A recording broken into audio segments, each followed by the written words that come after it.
This training is going to be for you if you have a YouTube channel, or this training is going to be for you if you have a YouTube channel or you're thinking about having a YouTube channel for your business and you want to make sure it does well. You want to get views, you want to get subscribers, but how do you make sure your channel is set up right? I'm going to walk through a channel review of somebody's channel and show them what they're doing well and what they can improve on so that they can get more views and subscribers coming up. My name is Trina. If you are new here, and I help creative business owners like you get started on YouTube so you can grow your business. And like I said, today I'm going to be doing a channel audit of one of my students to help her get better with her channel. Now, this is live, and if you are watching the replay, I'm going to put in the comments section the timestamp that you can jump to get into the review. But for right now, I want to see who's live. Let me know in the comments section. If you are live, you should look over to like the right of your screen. There should be a comment section. I'm checking it here to say hello. I know Katrina is here, Melinda, Jennifer from Michigan, Carol from Chicago, Maddie is here. Be inspired, be motivated from India. Hi, Rachel from Define Your Hustle. Wow, so many of you guys. I'm so excited that you are here. Go ahead and let me know you're here. Hi, Allie. I love seeing who all is here as I go ahead and walk through this channel audit. Hi, Glamorous Tree, Ohio. So many people here. So the reason why I wanted to do this training, because so many people are posting to YouTube, putting their videos up, and like, why is nothing happening? Why is no one watching my videos? Why is nobody subscribing? I thought this was going to help me grow my business. So in YouTube, you've got to be pretty strategic, and you've got to have a brand that really tells people what you're all about. So I'm going to flip on over to the screen here and walk you through a channel audit that I typically do with my clients to help them get better and set up a game plan for them so that they can go in, know what they need to fix to start growing that channel. So let me go ahead and share my screen here. And go ahead, if you guys got questions, feel free to, pop them into the comment section and I will be sure to answer them. So the one that I'm doing today is Libations Academy, and the owner is Danny. So we're going to go ahead and walk through her channel. She is a YouTube bootcamp student of mine. So I have a course where I walk people through how to do this. And that's what that's who I'm going to be critiquing right now. So the first thing that you want to do when you're auditing your own channel is take a look at your channel homepage. It is so important to have this channel banner because this is the first impression people are going to get of your channel. And so Danny does a really good job of having her, channel name right up there. Her face is on there so people can really relate to her, get a name to the face. And she has her little tagline there as well, learn your drink. I actually think Danny's channel banner is great. The only thing I would add to her channel banner is possibly an upload schedule. So people know, okay, this person posts new content every Thursday or every Monday so that they know to come back and look for more videos. And the reason why you really want to focus on your channel homepage is because most people are going to subscribe to your channel from this button right here. That's why it is so important to make sure that you get this channel homepage right. One other thing you want to do, I'm going to go ahead and unsubscribe from her for a minute so that we can see if she has a channel trailer, because that's the second thing you want to make sure that you have. And I don't think Danny has a channel trailer. That's something she's working on, I believe. I think we've talked about that. But your channel trailer is your second impression on people to let them know who you are and what you are all about. So a 60-second channel trailer is really all you need to really get across your value proposition and why people should subscribe to you. It should not be any longer than 60 seconds. If they're new to your channel, they obviously don't know who you are yet. So they want to know what you're going to do for them, and you've got to do it in 60 seconds. So that's the second thing that you want to think about while you're auditing your channel. Do you have a channel trailer? Again, guys, pop questions in. If you're watching the replay, pop them in the comments below. If you're liking what I'm talking about, make sure you click that share button and you share with people that we're over here live doing this free training as well. So the next thing you want to look at, this is the third first impression, if there's such thing as a third first impression. But the third impression you're going to get is these channel sections. So these channel sections are really important to get across what it is you're sharing. What is your content revolved around? So if they come here, what can they expect from you?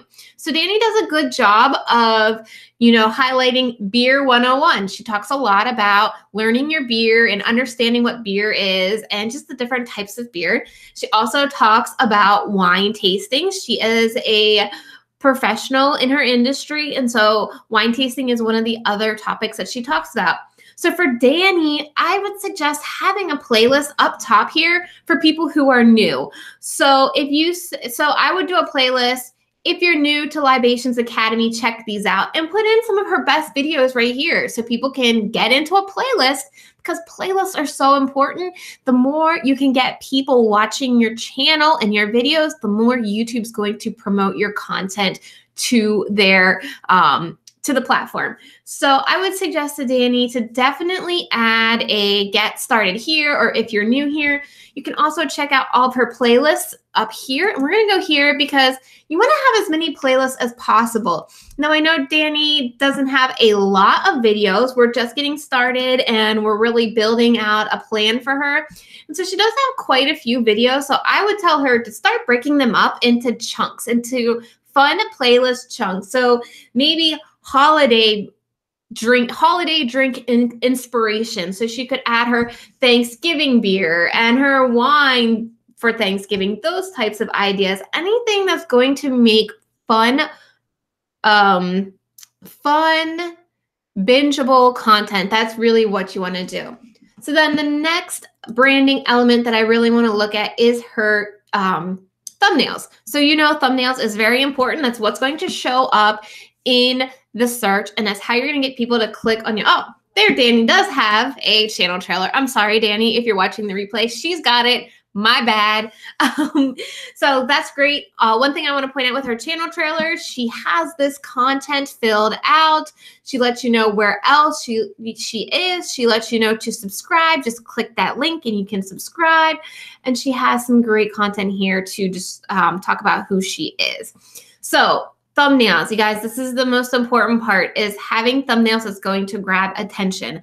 I like that Danny's thumbnails do reflect her branding up here as well. So it's kind of a darker image, the yellow tint. So I think she's doing good with her thumbnails. One thing that we've been working on, though, is showing some kind of emotion instead of just smiling and pointing. So Danny's been working on that and trying to keep text to a minimal on your thumbnail. That's going to be really important as well. So I want to see if she is ranking, and I can show you what I mean by search. So let me see if she's ranking for any specific phrases so we can actually see what her video looks like in the search. So she is ranking for why your beer tastes like it does. So let's just look that up. Why your beer tastes like it does. Okay, so this is what Danny's competing against, and you really want to do this for your videos as well. You want to make sure if you place your thumbnail in this list of results, is it going to pop? Is it going to stand out? So this is Danny's video, and I mean, it does. It's doing a pretty good job of standing out. Would you click it? I think her audience is going to click it, but what she could do is this text is covering, the image. I'd maybe make the image brighter. I do like the yellow because on YouTube, you've really got to have a pop of color that stands out because the background is white. So you got to have some kind of pop of color. The problem with this, there is no person on here, and people really connect with people when they see the whites of your eyes. So a lot of good thumbnails usually have people's face in them. You can usually see the whites of their eyes. Those are the ones that are getting clicked. So that's what you want to think about when creating thumbnails. I'm going to jump over here to questions real quick. I see that you're using vidIQ. Is there a reason that you use that over TubeBuddy? Katrina, I actually use both, and it just helps me. There's not one over the other. I actually just use them both in conjunction with each other to help me figure out, playlists and SEO and keywords. So I use both. Can you use the same video in more than one playlist? Yes, you can. You can use the same video in more than one playlist. Okay, so now that we kind of did the branding overlay of Danny's channel, I want to go into the analytics to really help you take your channel audit to that next level. So I'm going to jump over here to her analytics. This is the back end of your channel, and this is things people really don't look at a lot. So you want to go ahead and go to analytics. And the first thing that you want to check out is your traffic sources. And then the next thing you want to go to is YouTube search. So this is going to find the keywords people are finding your video on. So most people are finding Danny's videos using the keyword Libations Academy. Obviously, that's her channel name, so people are doing that. But some great video ideas for Danny that's getting traffic for her this month is wine styles. So what would really power this keyword is making an entire playlist around wine styles and then creating videos for that playlist with wine styles in the title. So red wine styles for dinner, red wine styles for picnics, red wine styles for Valentine's Day, white wine styles for summer. She wants to create a playlist around wine styles because that is the keyword people are finding her on YouTube for. And so if she can make this hub of content around wine styles, it's just going to elevate her channel search friendliness, and more people are going to find her content.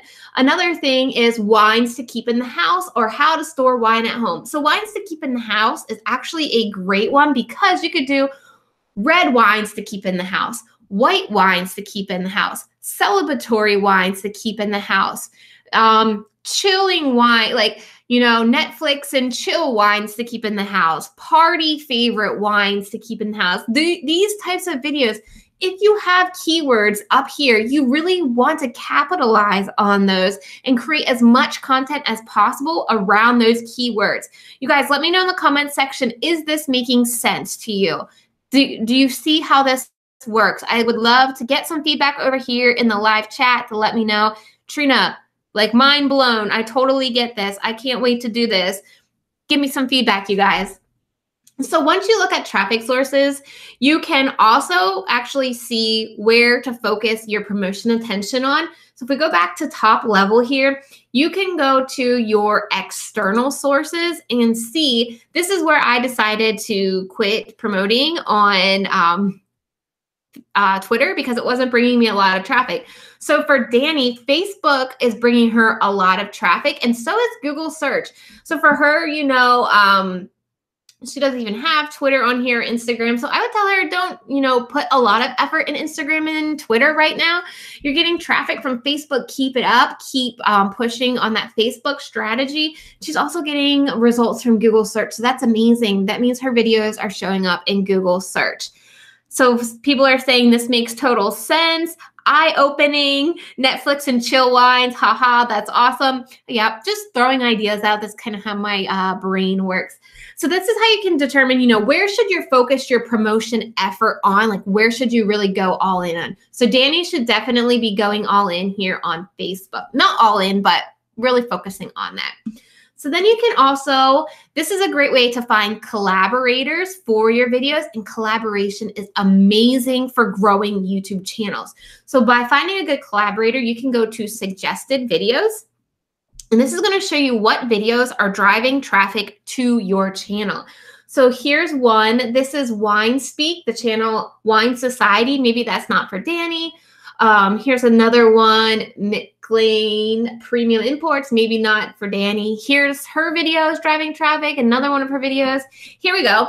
So Danny could possibly reach out to Shell Loves Wine, and maybe they could do a collaboration together, because her video, What's in My Wine Collection, is driving traffic to her channel. So if they can start pushing traffic to each other's channel, YouTube is going to start promoting more of their content to each other's audience. And so it just kind of boosts all of your content up. Does that make sense? Amanda says, what is her Facebook promotion strategy? So Amanda, I think she's doing a lot of Facebook Lives. She's also posting teaser clips on Facebook telling people to go check out her channel. I don't know exactly in depth what her Facebook strategy is, but if you go over to her Facebook page, you can totally check that out. All right. Yeah, even if you don't have a lot of searches, you can get an idea of, what is working to help you grow more.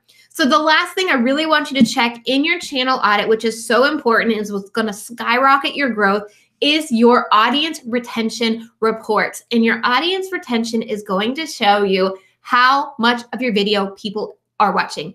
And Danny does a lot of short videos, which are great for audience retention, but it's not the best for accumulating watch time minutes. So if you do a 3-minute video and say people watch 2 minutes, you accumulated 2 minutes of watch time, and people watch whatever that statistic is, 60% of your video. So that's good. But could you make a 7-minute video and people watch 5 minutes? So instead of accumulating 2 minutes, you're accumulating 5 minutes. So that all adds up to your audience retention and your watch time. So Danny's actually done a good job with her average percentage views. So most of her videos are getting 52% of the video watch, which is great. You really want to aim for above 50%, and really good would be, 60% of your audience watching that video. So to figure out like what videos specifically, you can go down here. And so this is one of her most popular ones, why you should drink beer from a glass. So we're going to click on that one. And you're going to see that her audience starts here at 100%. And then we go 8 seconds into the video, and she's down to just 67% of people watching. Now, this spike means people keep watching it. And so if we go here, that's Danny just drinking beer and coughing. So, but what you want to do, we're going to pick another video because this one is not Danny's favorite because it wasn't the right audience watching. But if we do how to like beer, you can also see here. So you'll see by 34 seconds, almost 50% of people are gone. So what you want to do is, what can you do in these 30 seconds to keep people watching? So you can play your video and see what's happening to cause people to leave. So for Danny, maybe she wants to test out a new intro. Maybe she wants to try getting a different hook to get people watching. Instead of saying, what's up, beer tasters, maybe she wants to say, so this video is how to like beer. So think about a pain point of somebody in your hook. So for me, I would think, have you ever gone to a party and all that was there is beer and you don't really like beer? In today's video, I'm going to show you how you can start liking beer so you can have a beer at the next party you attend, or whatever that hook's going to be. So you get their pain point and you let them know this is what you're going to talk about in this video. And another thing that's important is address people as you. Don't think it as, hey, everybody, I am guilty of this as well. But you want to think about, like, address it as one person. Think you're speaking to one person. So that is my audit for Danny. I'm going to go ahead and pop over here to the screen so we can talk and answer some questions and see what you guys have to say. So that's my audit of Danny's video. And working with Danny, like we figure out, what's working, what doesn't work. I do a lot of that in YouTube Bootcamp on the group calls if you have specific questions. So Danny was in Bootcamp in July. She has a full-time job, so she's doing her full-time job with YouTube on the side. And so it's a little slower to implement things, but it's totally doable. You can see she's almost at 100 subscribers, so that's amazing. Do you guys have any specific questions that you want me to answer for you? Yikes, some of my videos have really low audience retention. Don't remove them. But what you don't want to do is take Facebook Lives and repurpose them on YouTube. They will do horrible in audience retention. And Katrina, I think that's might be what it seems like you're doing. They're ones I moved over from Facebook Lives. So I definitely would not take Facebook Lives over to YouTube. I had a client who we did that. It was like 86% of audience retention was gone in the first 5 seconds of her video. And so what that does is it kind of sends a red flag to YouTube saying, hey, this person's not really creating good content because 86% of people are gone in 6 seconds. So they're not going to really push your videos in suggested or in search because they don't think you're creating good content. And why would they send people your way if you aren't keeping people on your video to watch it? And so that's what YouTube, Facebook Lives really do, is it doesn't really connect on YouTube. People are like, hey, this person's like talking to people. This is a Facebook video. This isn't what I wanted. So I would not suggest repurposing Facebook Lives. YouTube Bootcamp is amazing. Thank you, Allie. Maddie, do you think you should brand each thumbnail? And if so, why? Brand each thumbnail. I'm not sure what you mean. One thing I've been doing is adding like a little thing in the corner. So if I show up a couple times on the suggested side of videos, people can start to see that repetitive branding. So, oh, that's Trena's video. That's Trena's video. And it's just kind of like a gray triangle in the side with my logo. And so it just gets people's eyes accustomed to that pattern so that when they see that pattern, they're like, oh, that's Trena's video. So that's how I brand my thumbnails. I also always have the same typography, the same coloring as on brand for my thumbnails. So let me know if that makes sense, Maddie's daddy. Katrina, yeah, I just used them as filler when I started to have some, yeah. So yeah, just don't do it again. You could always use it as unlisted and use it in your email funnels and send people directly to the link and not have it public. Allie, what about YouTube Live? Should you keep those up? Yeah, so if you watch this live, I actually started it the way I normally would with a hook, jumped into my intro, and then I let people who were watching the replay where they can skip forward to. And so when I'm done with this live, I'm going to put a little timestamp in the description box below so people who are watching the replay can just click that and get right into the audit so that they don't drop off. That's how I am utilizing YouTube Live and hopefully to keep audience retention longer. Yes, Maddie, you answered what I was looking for, what I was wanting. Okay, awesome. So you guys, any other questions? I've got things on my to-do list here today. I actually sent my children and my husband to my mother-in-law's because I don't typically work on Fridays. I usually use it as family time, but I got a lot going on this week. I had a client project and my own stuff, so I gotta get to that. And if you guys have any questions, let me know. I know I talked a little bit about bootcamp. I want to let you know that is coming back out very soon. I let my Facebook audience know. If you want to be on my Facebook, check in the description box below. There should be a link to my Facebook group. I let them know that it is coming out. So if it's something you're thinking about investing in, you can start saving now. It's not a huge price point, but it is an investment. And anybody that's in YouTube Bootcamp will tell you how valuable it's been for them. And I also want you to know that you don't need hundreds. You don't even need hundreds of subscribers to make money on YouTube. One of my bootcamp students doesn't even have 100 subscribers. She posted a video last week and made $200 just on affiliate links. So she talked about some tools that she uses, some affiliates she's a part of, and she made $200 and she has under 100 subscribers on YouTube. So I'm not pushing YouTube as like the place where you make money. I'm using YouTube as a platform you can grow your business. So you can grow, your email list or your client list or your course or even your affiliate income. And so you don't need to have this giant YouTube channel. You just need to be strategic and know what your business plan is. So I don't want the numbers to scare you. I don't even have 5,000 subscribers and I'm making a living off of my YouTube channel by creating videos to help people on YouTube. So I just wanted to put that out there that you don't have to worry about getting 100 subscribers or these people don't even have that many subscribers. How are they making money? They're being very strategic in doing it. What do you think the single most thing is for converting viewers to subscribers on YouTube? Maddie's daddy. So that is asking people. You need to always have a call to action to subscribe.